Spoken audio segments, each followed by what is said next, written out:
برادران اسلام السلام علیکم ورحمۃ اللہ۔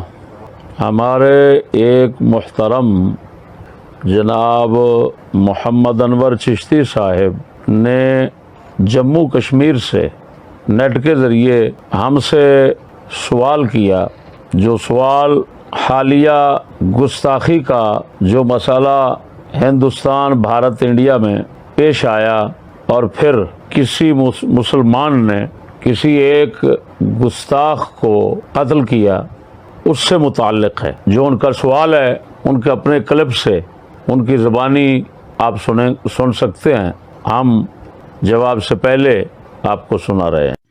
السلام علیکم ورحمۃ اللہ وبرکاتہ۔ فقیر انور چشتی جموں کشمیر ہندوستان سے عرض کر رہا ہوں۔ میرا سوال مفتی اعظم مفتی عرب و عجم امام الغیرت وارث علوم اعلیٰ حضرت مفتی فضل احمد چشتی دامت برکاتہ القدسیہ کی بارگاہ میں ہے کہ ہندوستان میں حکمران جماعت کے انتہا پسند کارکنان کی طرف سے پے در پے گستاخیوں کا سلسلہ جاری ہے۔ نت کوئی نئی ویڈیو بنا کر گستاخانہ کلمات ادا کیے جا رہے ہیں اور رسول پاک صلی اللہ تعالی وسلم کی شان اقدس میں گستاخیوں کا سلسلہ جاری ہے۔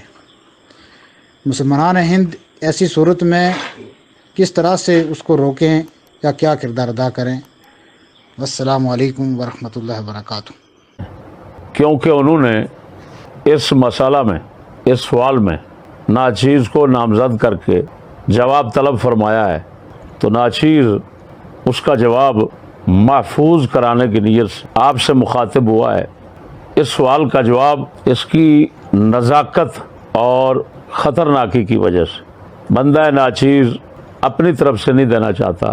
تمام دنیا کے مسلمانوں کے لیے، تمام دنیا میں تسلیم شدہ امام اہل سنت اعلی حضرت بریلوی رضی اللہ تعالی عنہ کے ارشاد گرامی کو وضاحت کے ساتھ پیش کرنا چاہتا ہے اور انہی کے الفاظ میں یہ جواب تمام دنیا کے مسلمانوں تک پہنچانا چاہتا ہے۔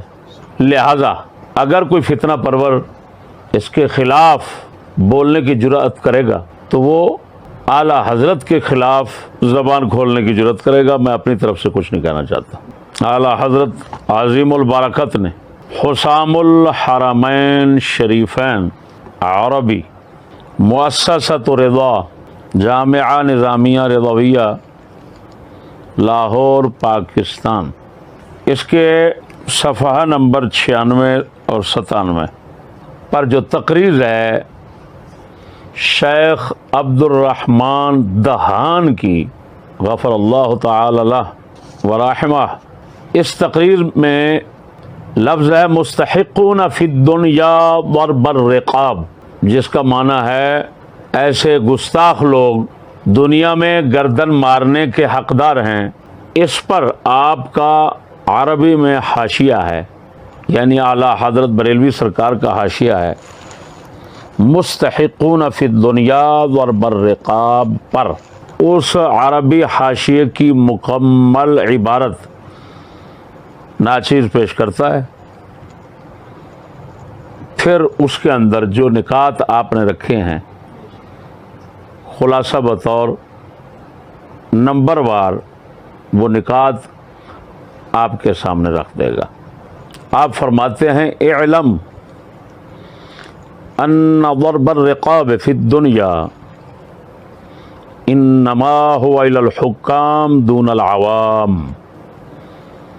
کما ان التعذیب فی العقبى لیس الا بید ذی الجلال والاکرام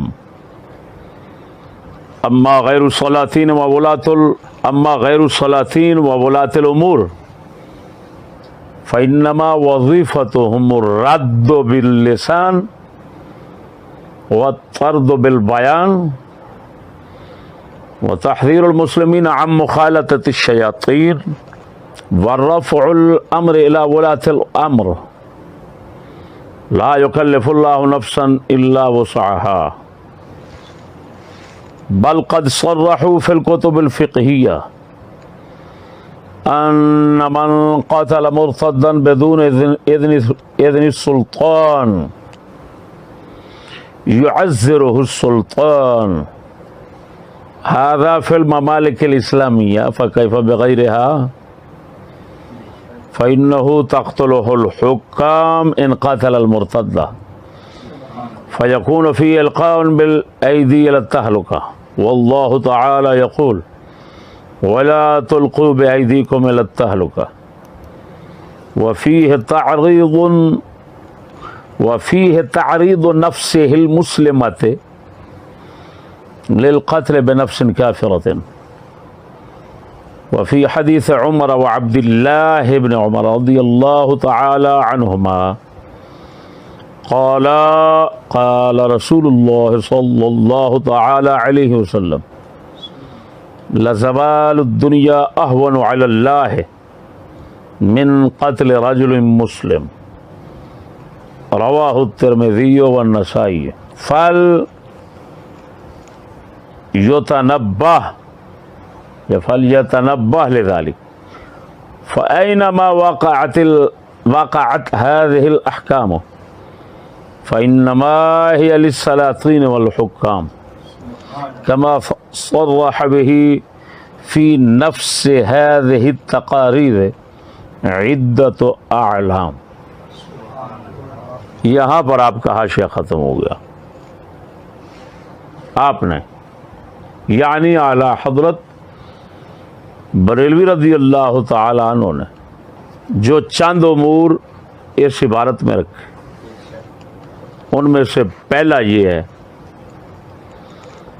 کہ گستاخوں مرتدوں کو قتل کرنا، ان کی گردن مارنا، یہ وظیفہ اور ذمہ داری حکام کی ہے، عوام کی نہیں. یہ پہلی بات آپ نے کہی، جس کا مطلب یہ ہے کہ اگر کہیں مسلمان خود کو ظاہر کرنے والے حکام ہیں، خود کو مسلمان ظاہر کرنے والے حکام ہیں، اور وہ مرتد اور گستاخ کی گردن نہیں مارتے، اس کو قتل نہیں کرتے، تو وہ مجرم ہوں گے، عوام جرمدار نہیں ہوگی، رعایا جرمدار نہیں ہوگی، کیونکہ یہ ذمہ داری رعایا کی ہے ہی نہیں، یہ ذمہ داری صرف حکام کی ہے. پہلا نقطہ اعلیٰ حضرت نے یہ بیان فرمایا. دوسرا نقطہ آپ نے فرمایا جو حکام نہیں، حاکم نہیں، جو لوگ حکومت والے نہیں، ان کا کام کیا ہے، ان کا وظیفہ کیا ہے، ان کی ذمہ داری کیا ہے. حکام کی ذمہ داری تو بتا دی، قتل کرنا ان کی ذمہ داری ہے، عوام کی نہیں. تو عوام کی کیا ذمہ داری ہے؟ دوسرا نقطہ یہ ارشاد فرماتے ہیں ان کا کام، ان کا وظیفہ اور ذمہ داری یہ ہے کہ زبان کے ساتھ رد کریں اس کی گستاخی کا، اس کے ارتداد کا، اس کے کفر کا. زبان بیان کے ساتھ رد کریں، دفاع کریں اسلام کا، اور مسلمانوں کو ان شیطانوں سے دور رہنے کا سبق دیں.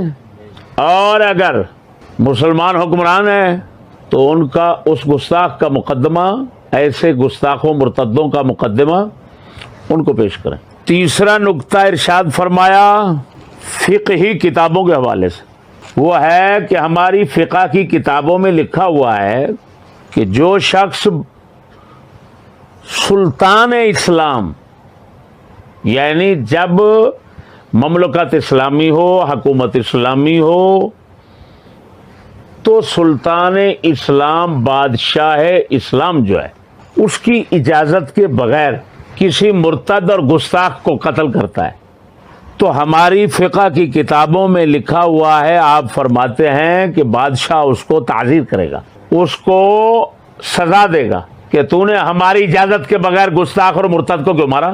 جب ہماری ذمہ داری ہے تو ہم کریں گے، تم نے کیوں کیا؟ یہ تم نے حکومت میں بغیر اجازت کے مداخلت کرنے کی جرات کی، اس پر سزا ہوگی.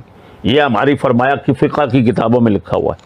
تو فرماتے ھذا فی الممالک الاسلامیہ فکیف بغیرہا، یہ تو حکم لکھا ہے اسلامی حکومتوں کے متعلق، اسلامی مملکتوں کے متعلق، اسلامی ملکوں کے متعلق.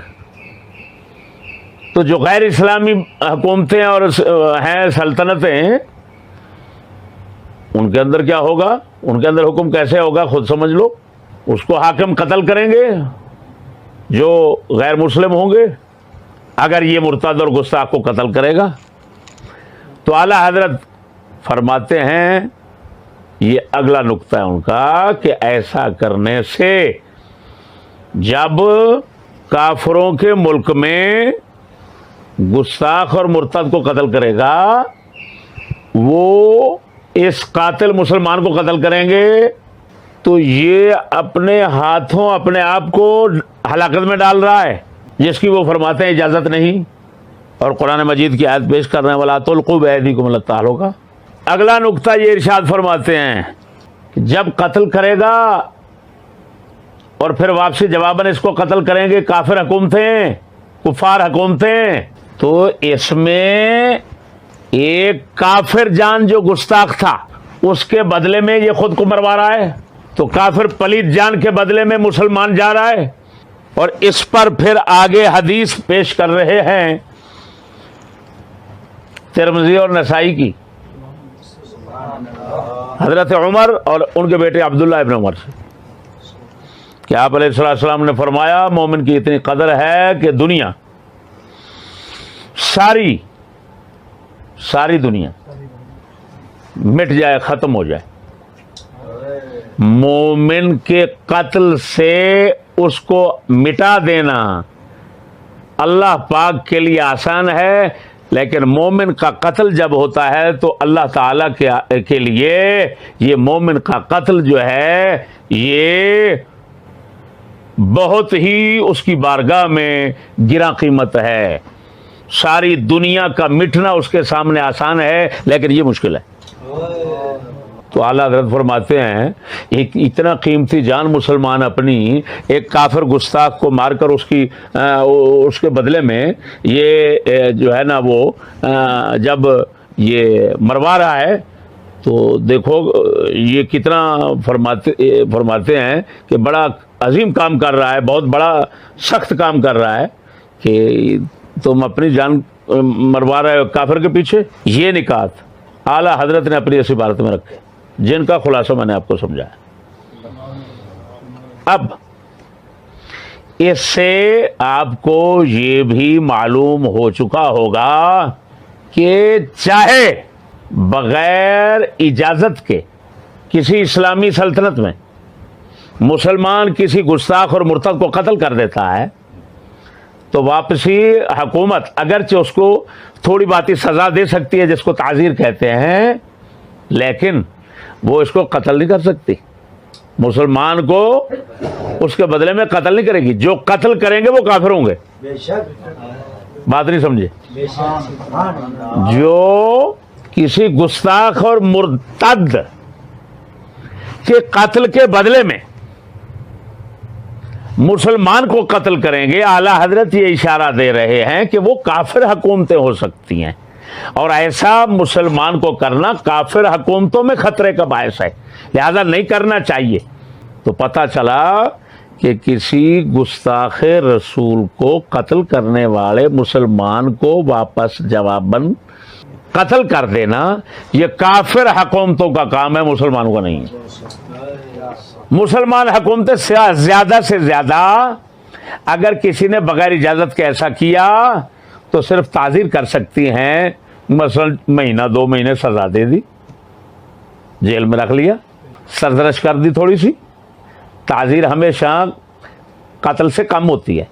تو میرے دوستو، اعلیٰ حضرت عظیم البرکت رضی اللہ تعالی عنہ آپ کے اس مبارک بیان اور ارشاد کی روشنی میں بھائی انور چشتی صاحب کا سوال کیا سمجھو، یہ پوری دنیا کا ایک سوال ہے جس کا جواب ناچیز نے آپ کو سمجھا دیا ہے. مزید اس پر زیادہ روشنی ڈالنے کے لیے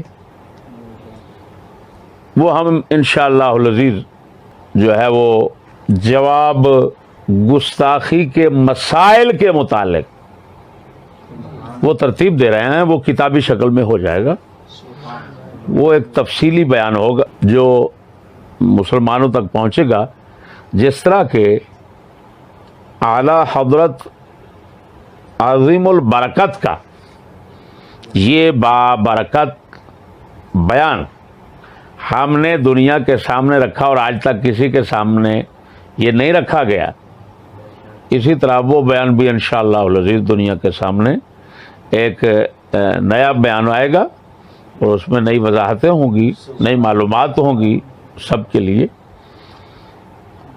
اب ہندوستان والے وہاں کے علماء سے بھی رابطہ کر کے اعلی حضرت کے اس بیان کی وضاحت مانگیں، اس کی روشنی میں وہاں کے مسلمانوں کے لیے ہدایات مانگیں۔ ہم نے جتنا اس سوال کا جواب مناسب سمجھا، اپنے ذاتی بیان سے گریز کرتے ہوئے صرف امام اہل سنت کے بیان پر ہی جو ہے وہ اکتفا کیا، آپ تک پہنچا دیا۔ اللہ جل شانہ مسلمانوں کو اعلی حضرت عظیم البرکت رضی اللہ تعالی عنہ کہ اس مبارک ارشاد، بیان اور فتوے کے اوپر عمل کرنے کی توفیق عطا فرمائے اور اس کو سمجھنے کی توفیق عطا فرمائے۔ آخر دعوانا الحمدللہ۔